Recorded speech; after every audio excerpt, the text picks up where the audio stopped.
te-am găsit!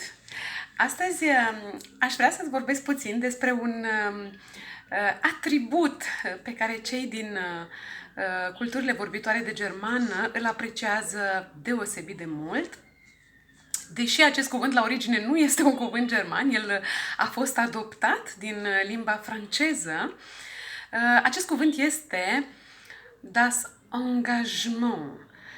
Desigur, în limba română nu îl traducem prin angajament, este vorba, desigur, de implicare.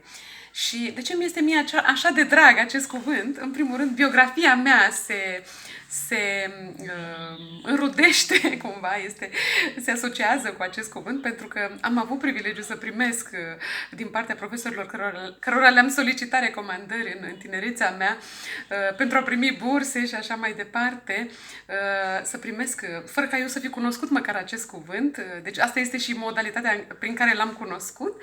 Însă, în al doilea rând, consider că este deosebit de valoros, deoarece el ne ajută să înțelegem în profunzime o valoare foarte, cumva, așezată foarte sus în culturile vorbitoare de germană, deci la un nivel foarte ridicat în scara lor de valori. De ce? Deoarece această implicare poate să se întâmple începând de la vârsta de elev.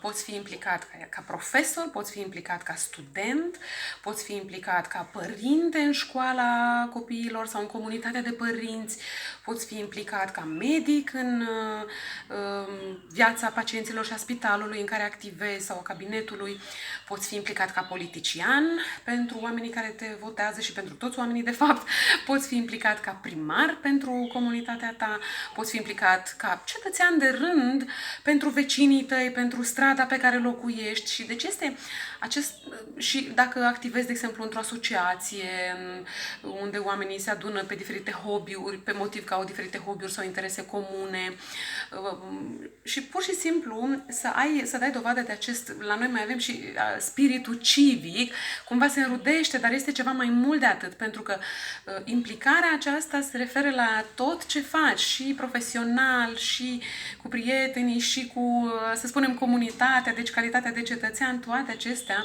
sunt cuprinse în acest cuvânt și el este foarte, foarte, deci arată sau ne ajută să înțelegem în profunzime o valoare nucleu, dacă putem să spunem, a vorbitorilor de germană. Prin urmare, soziales engagement.